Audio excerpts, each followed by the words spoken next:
Баршаңызға қайырлы күн, сіздермен Арай. Бүгін өте нәзік, жұп-жұмсақ қимақтар әзірлейміз. Каналыма тіркеліп, лайк, комментарий қалдыруды ұмытпаңыздар. Ол үшін бізге қажет заттар: 250-300 грамм ұн, 2 стакан жылы айран, тұз, сода, қант.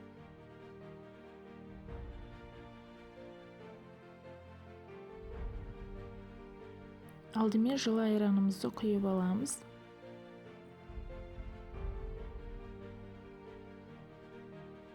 Үстінен қант, тұз, содамызды саламыз.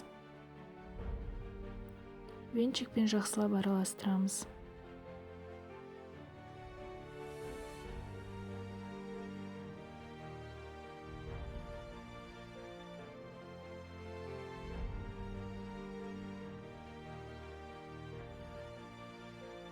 Енді алдын ала електен өткізілген ұнымызды біртіндеп қосамыз.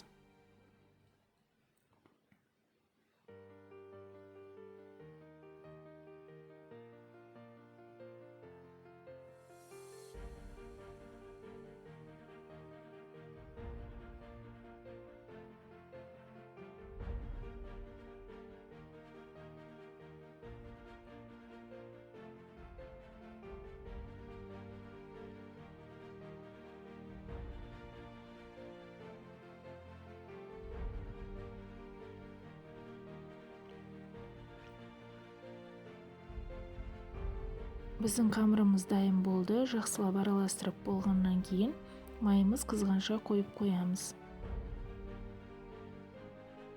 Майымызды қыздырып алдық. Енді құймақтарымыздың екі жағын бірдей етіп қызартып пісіреміз.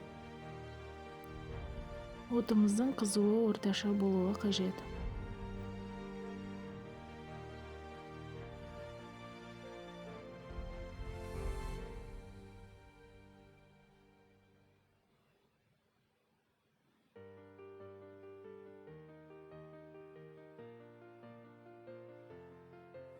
Міне достар, біздің құймақтарымыз дайын болды. Өте нәзік, ауызда еритін, жұп-жұмсақ болып шығады. Ас болсын, менімен бірге дайындап, каналыма тіркеліп, лайк, комментарий қойып кетіңіздер.